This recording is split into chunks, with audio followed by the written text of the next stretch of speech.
All right, ISHR students, welcome back to the next in our video lecture series. As you know, we've covered demand-side policies, right? Aggregate demand, or policies that impact aggregate demand, monetary and fiscal. And now we're moving on to supply-side policies. The people you see before you are sort of the champions of supply-side policies. So these were policies that were largely started in the 80s, policies that were in the United States enacted by Ronald Reagan. Sometimes these are referred to as Reaganomics. In Britain, Margaret Thatcher also instituted these programs. And a big proponent of supply-side policies was Milton Friedman, who you see on the left. Anyways, let's get started.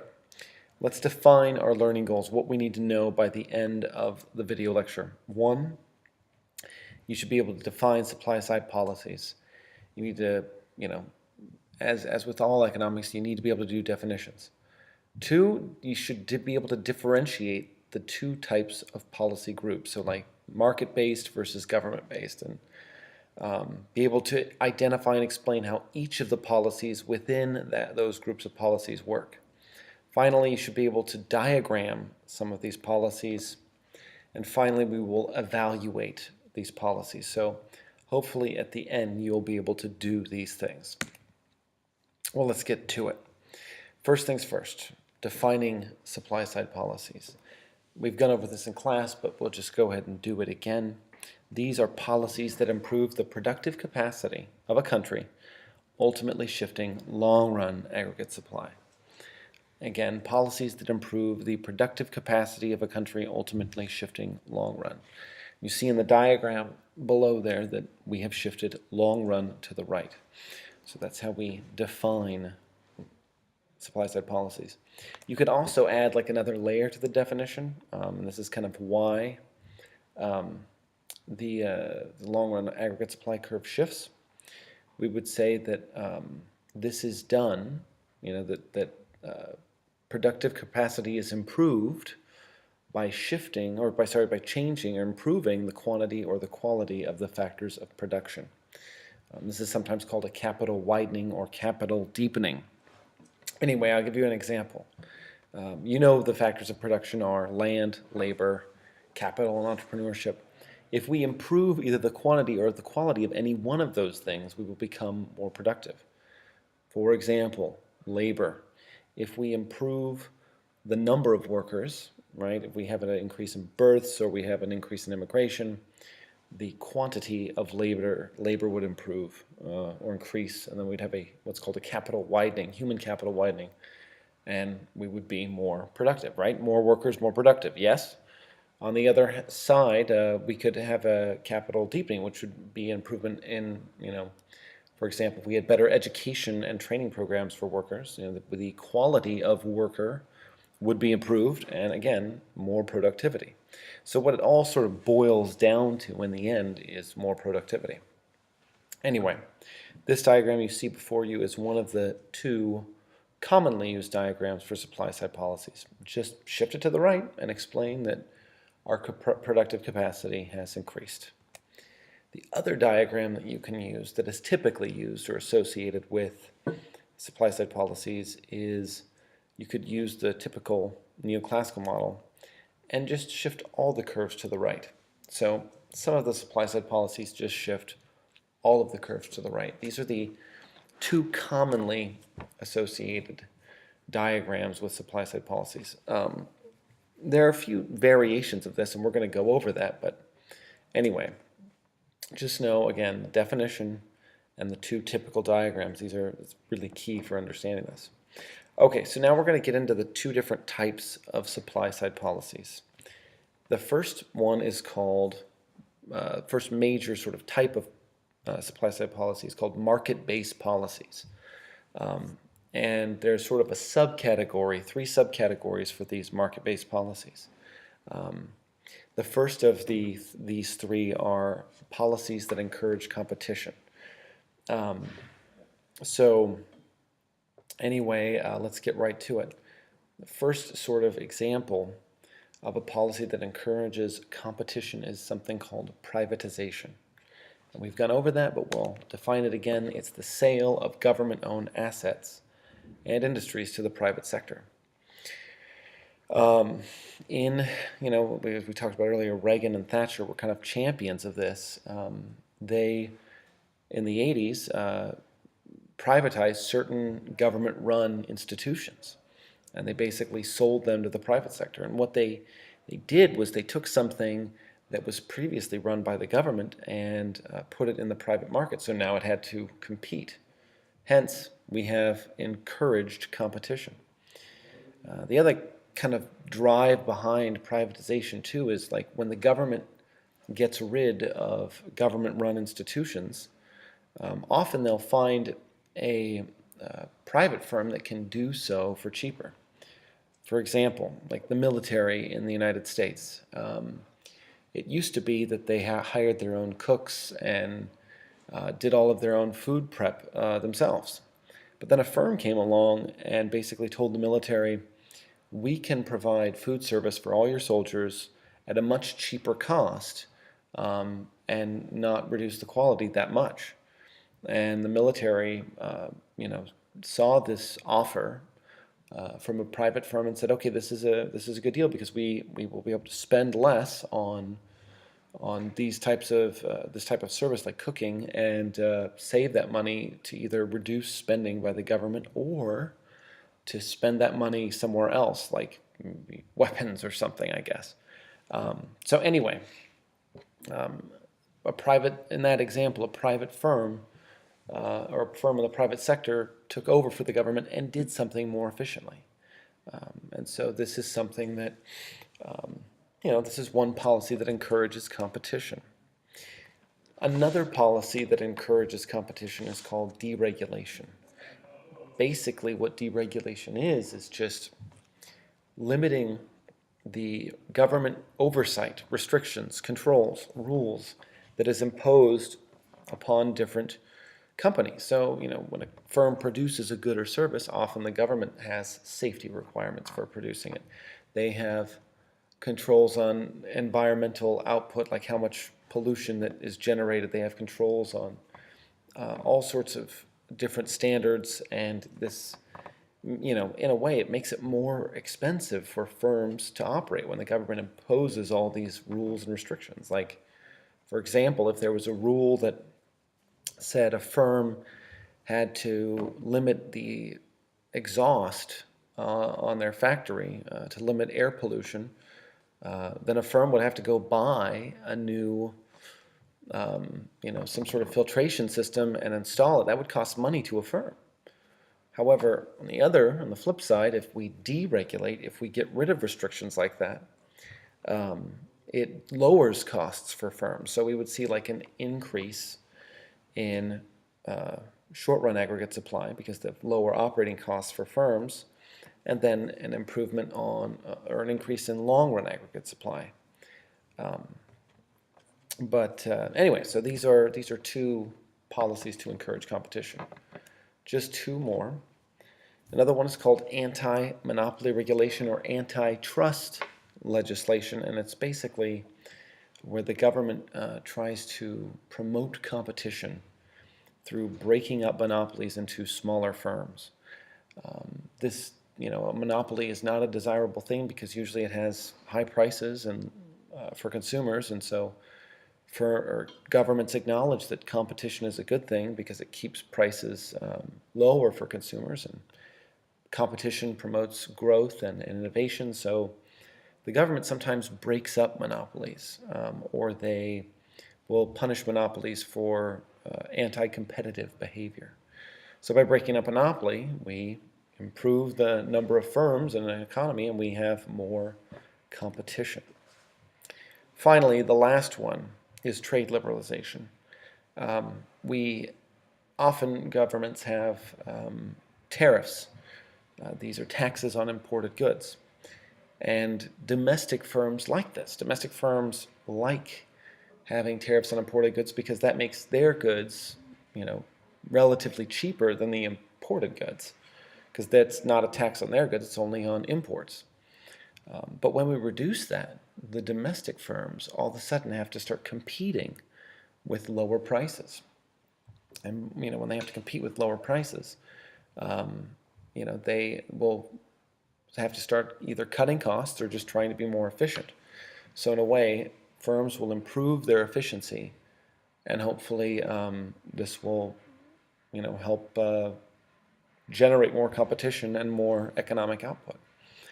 Okay, so those are the 4 policies that encourage competition. And note there are diagrams for 2 of them, and that that just you need to know those 4 methods: privatization, deregulation, antitrust or anti-monopoly regulation, and trade liberalization.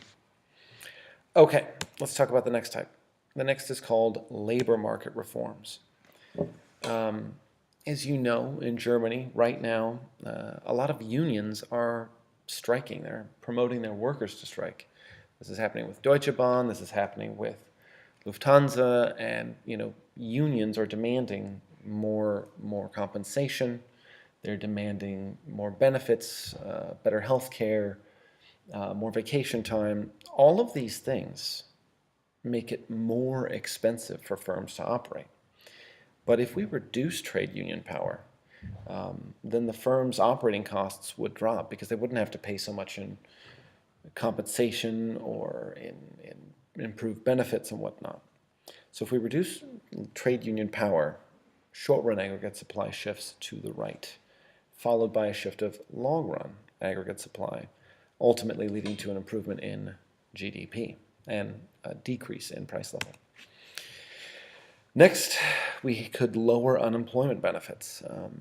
When you lose your job, as you know, the government will give you a temporary benefit on basically a payment from the government, a transfer payment, for a set amount of time until you get a new job.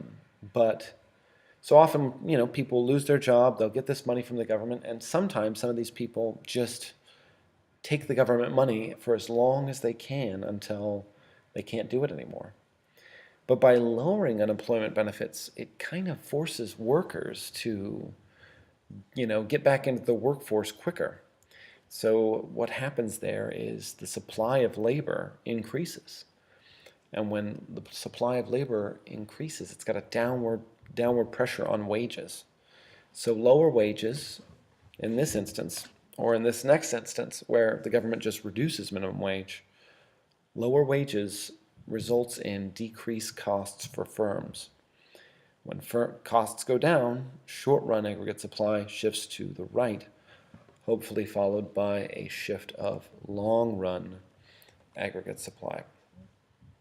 So please note that a lot of these market-based policies will shift short-run aggregate supply and then long-run.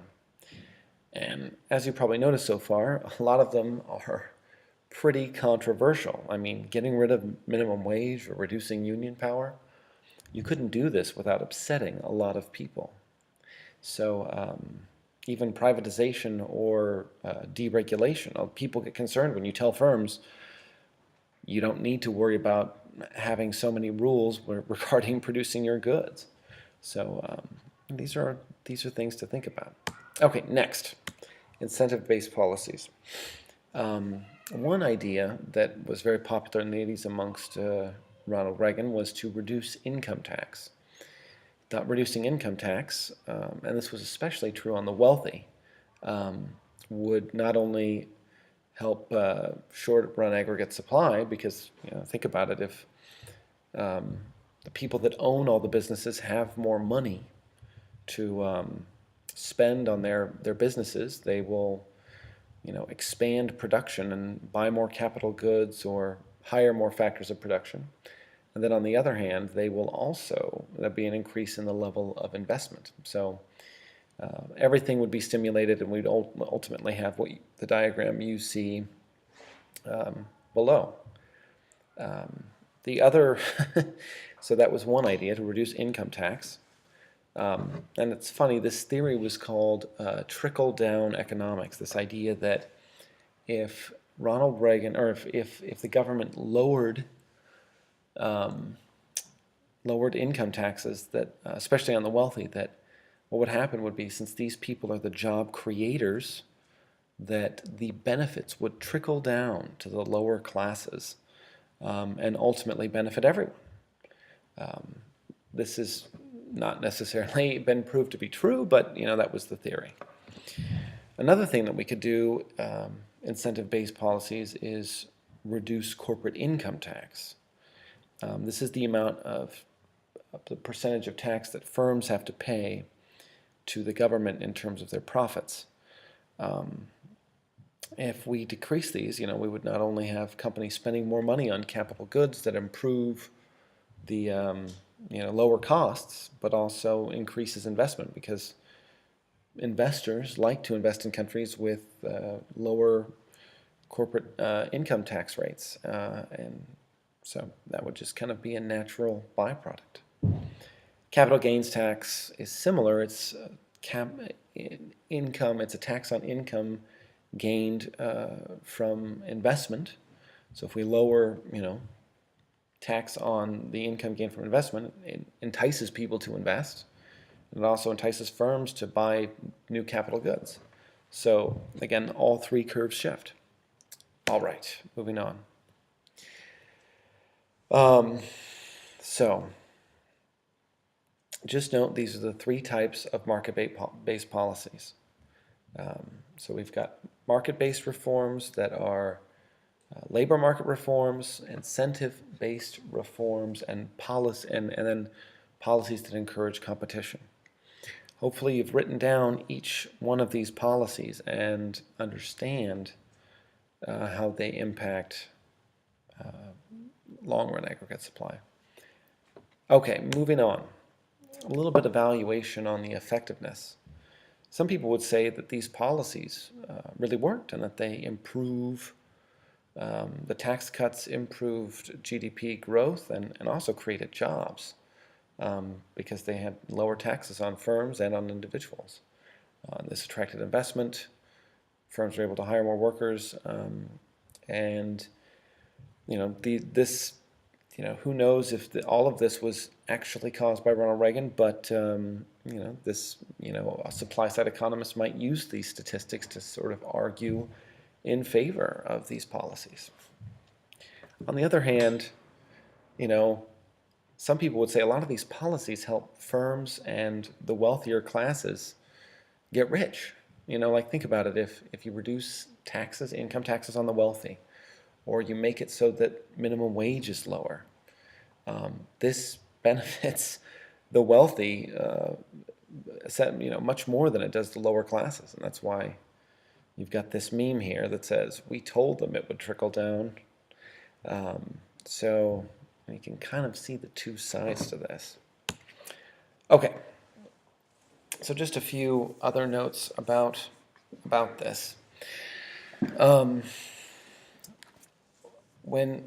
Just to note that, again, these are all controversial. When we use, for example, deregulation, when we reduce the safety or environmental controls from the government, this can be very, very controversial.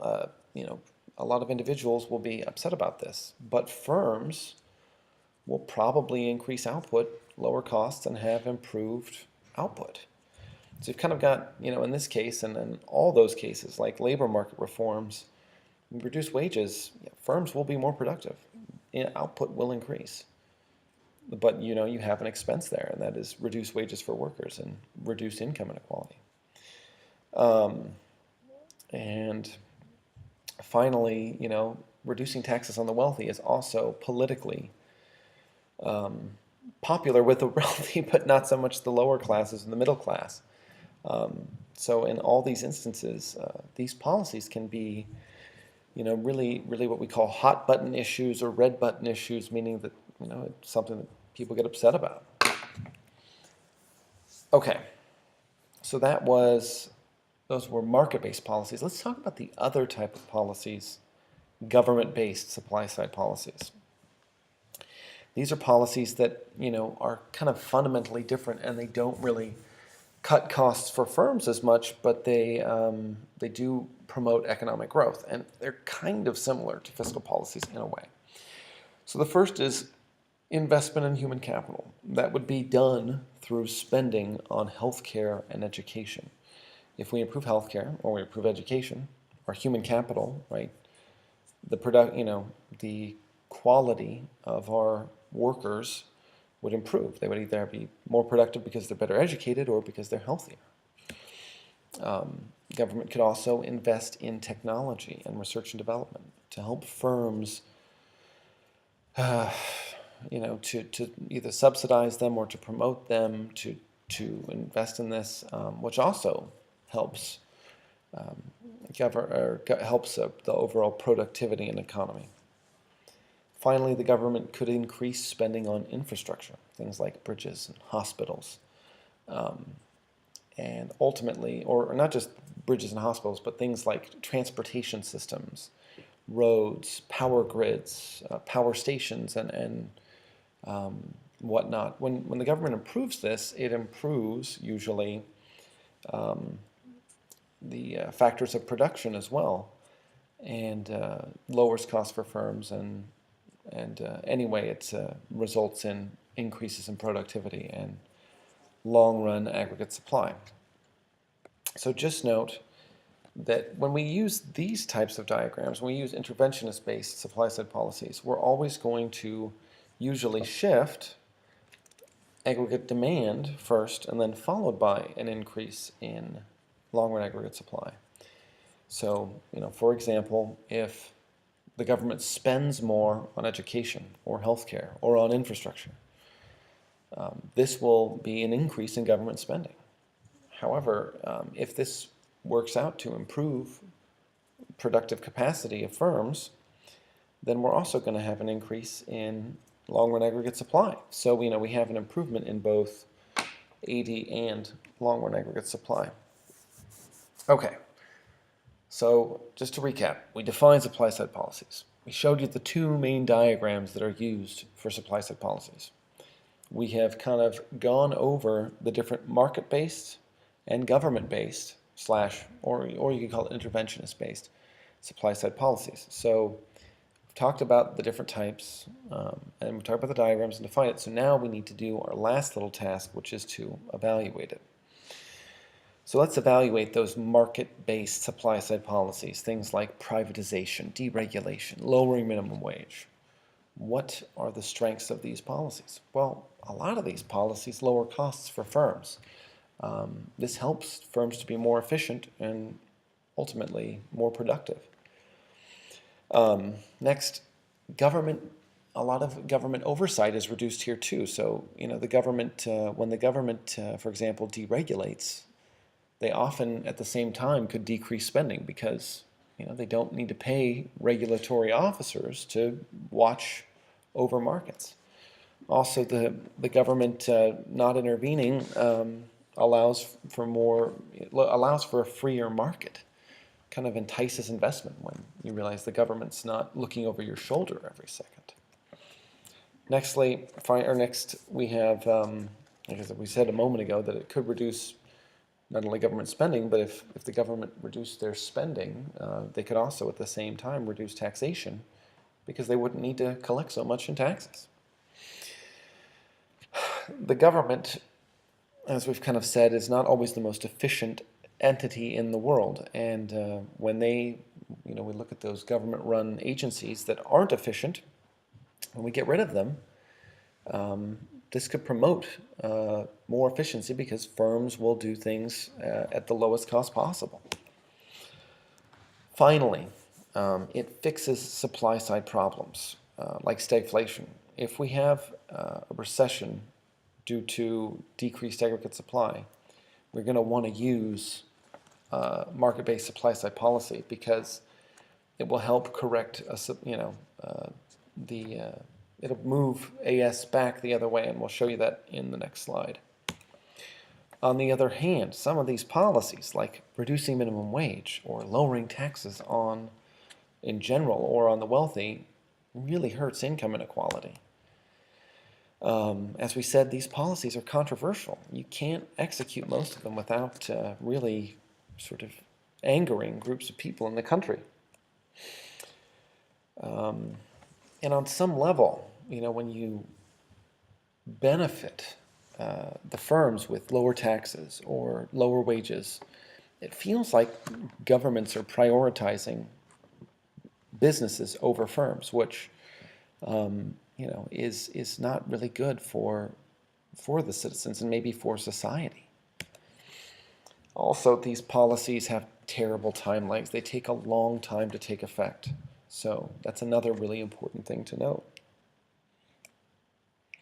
Okay, as we said, that these supply-side policies can, help correct stagflation.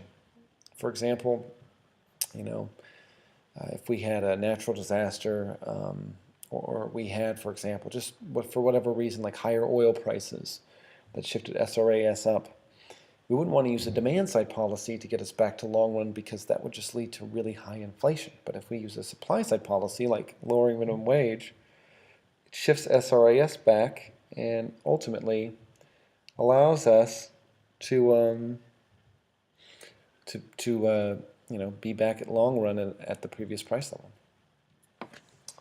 Okay, so let's look at interventionist-based policies. Sorry. Last slide. Going kind of quick, but as we said, it can target in specific areas of the economy that really promote growth and activity. Some of these policies, like especially improving technology or healthcare, education, this benefits not only long-run growth, but the quality of life for people. Could also potentially improve income inequality and even attract investment. A really wonderful historical example of this would be Singapore. Singapore is a country that is wealthier on average than both Germany and the United States. And the thing is, Singapore did this through investing heavily in human capital by improving healthcare and education, and in infrastructure. And so on some level, this is a wonderful example of interventionist or government-based policies in action. However, there are some downsides. It doesn't really reduce spending or the role of government. So, it doesn't really balance the budget. It doesn't reduce costs for firms. And finally, time lags. This also takes a long time to sort of get going. So we just note that. Okay, so sorry if it was kind of quick. Maybe you can just ask yourself real quick, can I define supply-side policies? Can I differentiate the two, the market-based policies? Do I know those policies versus the government-based or interventionist-based policies? Do I know the diagrams associated with these policies? All right, well, I hope this helps. I know it was kind of quick. Good luck, and we will see you tomorrow.